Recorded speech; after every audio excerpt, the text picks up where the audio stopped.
Bonjour chers frères et sœurs dans le Seigneur. Ici c'est votre serviteur Do Virgile Mauti. Et ce dimanche de Pâques 2020, le dimanche 12, je vous souhaite une bonne fête de Pâques. Nous sommes le 12 avril 2020. Et dans mes vidéos précédentes, je vous ai parlé de certains thèmes, première partie et deuxième partie de Dieu pense à toi. Dieu pense à l'homme en mourant à la croix pour l'homme, afin que l'homme puisse avoir la délivrance. La Pâque signifie également la délivrance du péché, la délivrance de la mort, la délivrance de la mort à la vie. Et c'est ça, Dieu a institué cela pendant qu'il délivrait les enfants d'Israël dans le pays d'Égypte. Et il les a libérés à bras forts et puissants. Et Dieu a envoyé l'exterminateur, et lorsque l'exterminateur passait, l'exterminateur a pointé les enfants d'Israël et les a épargnés de la mort, de l'ange de la mort. Je prie à ce que ce dimanche de Pâques, que Dieu vous épargne de l'ange de la mort, de l'ange destructeur, de l'ange de la mort qui est en train de ravager en ce temps-là. Au nom de Jésus de Nazareth.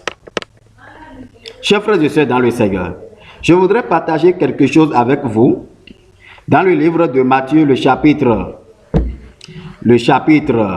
27, à partir du verset 47 qui dit ceci.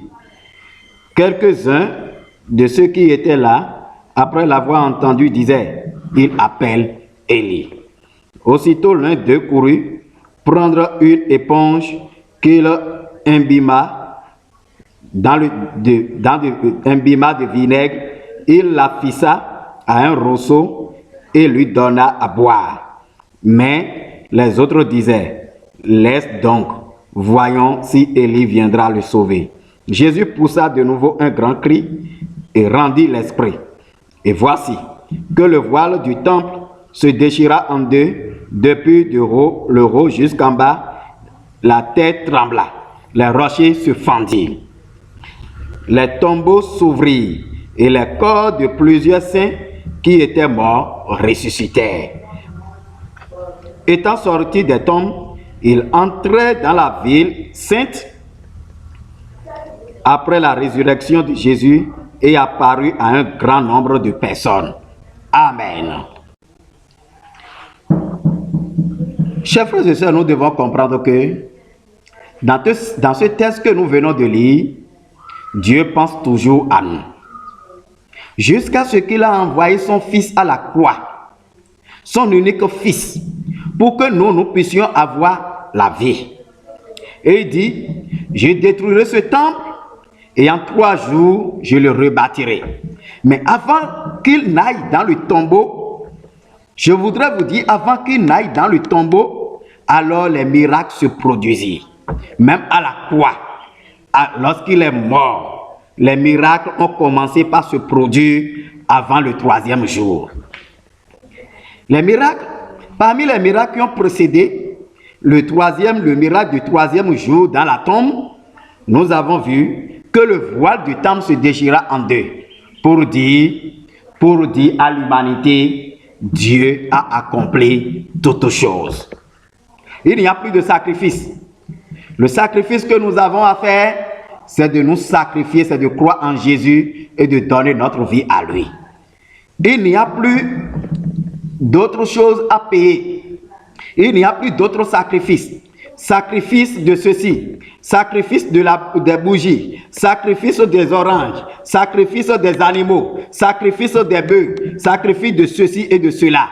Mais le seul sacrifice à la croix, suffit pour que tous les êtres humains soient sauvés. Dieu a pensé à nous en nous donnant son Fils unique, afin que quiconque croit en lui soit sauvé et qu'il ait la vie éternelle. Chers frères et sœurs dans le Seigneur, nous voudrions vous dire que Dieu, en pensant à nous, a mis un terme aux sacrifices multiples, peut-être aux sacrifices multiples qui ne vont pas nous conduire loin dans les temps à venir. Mais Dieu a trouvé un moyen adéquat, un moyen qu'il faut pour que nous puissions avoir la vie.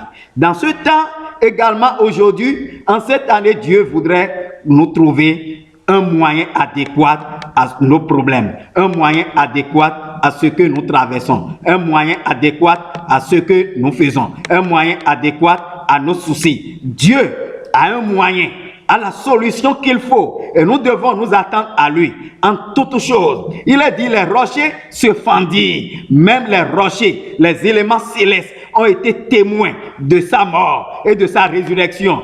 Alors, Dieu, ce que Dieu voudrait accomplir, que tous les éléments célestes, terrestres, tous les êtres humains soient témoins de ce qu'il fera dans notre vie, témoins de ce qu'il est en train d'accomplir sur la terre, témoins de ce qui se passe, témoins de la limite des hommes, témoins de tout ce qui constitue un poids, un souci pour l'homme et pour l'humanité. Dieu voudrait nous délivrer. La Pâque signifie délivrance. Et en ce temps-ci, nous prions à ce que Dieu puisse nous libérer. La puissance de Dieu puisse nous libérer de ce temps de confinement que nous sommes en train de passer. Lorsque les enfants d'Israël ont fêté la Pâque en Égypte, ils ont fait le confinement. Alors, en ce temps 12 avril 2020, nous sommes en confinement. En fêtant cette Pâque-là, je prie à ce que, lorsque l'ange destructeur sera en train de passer, qu'il puisse passer par autre. Lorsque la pauvreté passera, qu'elle puisse passer par autre. Lorsque les problèmes passeront, qu'elle puisse passer par autre. Au nom de Jésus de Nazareth, je prie à ce que la puissance du Saint-Esprit puisse vous saisir et vous garder, vous délivrer, vous libérer, vous affranchir du péché, de la puissance du péché et de la mort. Dans le nom de Jésus de Nazareth, Dieu nous a affranchis non de la puissance du péché, mais il nous a affranchis de la puissance de la mort. Il pense à nous. C'est pourquoi il est allé jusqu'à la mort et la mort de la croix. Et on l'a enterré. Et le troisième jour, il s'est ressuscité. Il est ressuscité d'entre les morts. Pour que tous ceux qui croient en lui, désormais, soient ressuscités. Il est le premier et nous serons les seconds. Alléluia. Lorsque tu crois en lui, même au dernier jour, tu seras ressuscité. Lorsqu'il reviendra, même si tu meurs, lorsqu'il reviendra, tu seras ressuscité. Voilà notre espoir. Notre espoir, c'est ça. Nous pouvons tout perdre dans ce monde. Nous pouvons tout perdre. Nous pouvons perdre de l'argent. Nous pouvons perdre des biens de ce monde. Nous pouvons perdre les biens, tout ce qui constitue l'or et tout, l'argent, diamant. Mais si nous perdons la résurrection des morts et la vie éternelle, alors nous avons tout perdu. Si nous perdons la vie éternelle, nous avons tout perdu. Nous sommes les plus malheureux de ce monde. Ce qu'a dit Paul. Si dans cette vie seulement que nous devons espérer, alors nous sommes les plus malheureux. Mais gloire soit rendue à Dieu, parce que Dieu a ressuscité Jésus d'entre les morts et nous-mêmes, nous serons ressuscités. Si tu crois, tu seras ressuscité. Dieu pense à toi. Dieu a pensé à l'humanité en sachant qu'il créera un nouveau monde dans lequel nous allons habiter éternellement. Mon frère, ma soeur, je voudrais te dire que Dieu pense à toi. Dieu pense à toi. Dieu pense à nous en mourant sur la croix. Si tu crois en ce sacrifice de Jésus, tu seras sauvé, tu seras libéré et les miracles vont se produire dans ta vie. Les miracles, Dieu continue à faire des miracles même aujourd'hui. Et les miracles de la Pâque, c'est de la résurrection. La résurrection des morts, de ceux qui sont morts spirituellement. par le péché, qu'ils puissent revenir à la vie, dont leur péché constitue un poids pour eux.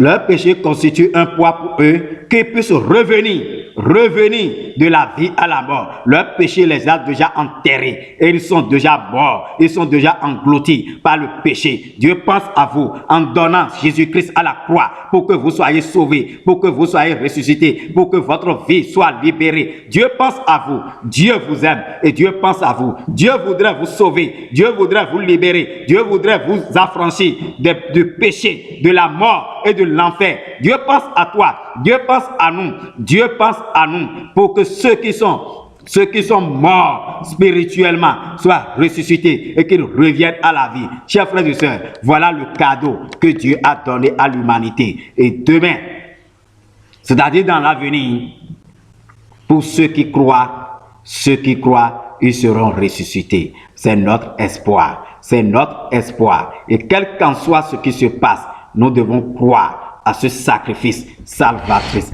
à ce sacrifice ultime que Jésus a accompli à la croix pour que nous ayons la vie et la vie sauve. Chers frères et sœurs, qu'est-ce qui t'empêche de donner ta vie à Christ? Qu'est-ce qui t'empêche de te retourner de tes péchés? Qu'est-ce qui empêche ta résurrection spirituelle, de la mort spirituelle? Qu'est-ce qui t'a enterré? Qu'est-ce qui t'a gardé dans les tombeaux, dans les tombes? Tu es enchaîné dans les tombes, comme ce fou qui est enchaîné dans les tombes. Tu es enchaîné comme tu es enchaîné dans les tombes et tu dors dans les tombeaux, tu dors dans des sépulcres. Chaque jour, tu n'as pas le temps. Jésus est venu te libérer. Lorsque tu rencontreras le Jésus-Christ, lorsque tu rencontreras Christ, tu seras libéré. Alléluia. Tu seras libéré, affranchi de tes péchés. Tu es enterré dans les tombes, tu dors dans les tombes, tu fais des sacrifices chaque jour, tu dors là, tu manges là, tu te couches là, tu te laves là, tu te relèves là, dans des tombes, dans des tombeaux. Dieu a la puissance de te ramener à la vie. Dieu a la puissance de te ramener à la vie. Dieu a la puissance de te ramener d'entre les morts. Dieu a la puissance de fermer ce tombeau. Dieu a la puissance de te ramener. Reviens et tu seras sauvé, libéré, affranchi de tout péché, de tout joug satanique, de tout poids qui pèse sur toi, qui est sur ta vie. Dieu a la puissance, comme il a rencontré cet homme qui dormait dans des tombeaux, cet homme qui vivait dans des tombeaux. Même des chaînes ne pouvaient pas le garder. Il pouvait briser les chaînes, il pouvait briser les liens, il pouvait entrer dans les villes. Mais en rencontrant Jésus, lorsqu'il a rencontré Jésus, sa vie a changé. Sa vie est devenue autre. Sa vie est devenue autre chose. Sa vie est devenue un témoignage.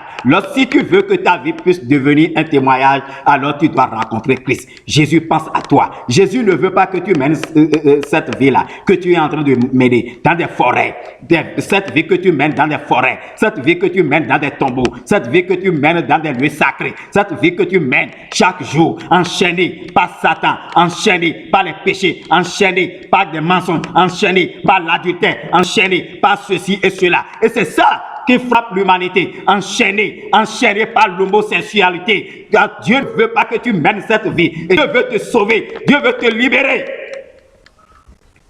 Que sa puissance puisse briser les chaînes de l'enfer, les chaînes de l'homosexualité, les chaînes de l'adultère, les chaînes de la fornication, les chaînes des forêts sacrées, les chaînes des esprits des eaux, les chaînes des mamies. Que sa puissance puisse briser ces chaînes qui te maintiennent dans l'esclavage du péché, dans l'esclavage de la mort. Que sa puissance puisse briser ces chaînes-là au nom de Jésus de Nazareth. Amen. Alléluia. Que la puissance du Saint-Esprit se manifeste encore et encore dans ta vie. Je prie maintenant à ce que la gloire de Dieu rayonne sur ta vie. Rencontre Christ. Rencontre Christ. Rencontre Christ. Rencontre Christ dans ta vie et ta vie sera parfaite. Que tu sois président, que tu sois président de la République, que tu sois gouverneur, que tu sois ceci, que tu sois sénateur, que tu sois député, ministre, Dieu veut te rencontrer. Cette vie que tu mènes ne plaît pas à Dieu. Cette vie-là ne plaît pas à Dieu. Et Dieu veut te rencontrer, Dieu veut te ramener de la mort à la vie. Tu es mort. Tu es en vie, mais tu es mort. Tu es mort, tu es mort, tu es mort. Tu es un cadavre ambulant. Tu es un cadavre ambulant et tu dois revenir. Tu dois laisser Christ faire un travail dans ta vie pour que tu puisses revenir de la mort à la vie. Un cadavre ambulant. Tu es un cadavre ambulant que Dieu veut ramener. Chers frères et sœurs, Dieu veut te ramener. Un cadavre ambulant. Un cadavre ambulant. Un cadavre, tu vis, mais tu ne vis plus. Tu vis, mais tu es un cadavre ambulant. Tu vis, mais tu n'as pas la joie du cœur. Tu vis, mais tu n'as pas la paix du cœur. Tu vis, tu as l'argent, tu as tout, mais tu es un esclave. Un esclave est différent d'un héritier. Est différent d'un enfant. Dieu veut faire de toi un enfant et un héritier, co-héritier avec Christ. Alléluia. C'est le plan de Dieu pour nous. C'est le plan de Dieu. Dieu pense à nous et il a fait ce plan-là pour nous. Dieu pense à toi. Que sa grâce, sa puissance et son amour te comble et te garde et te libère de tout lien, de toute chaîne, de toute puissance, de toute autorité. Au nom de Jésus de Nazareth, reçois-le dans le nom puissant de Jésus de Nazareth. Amen.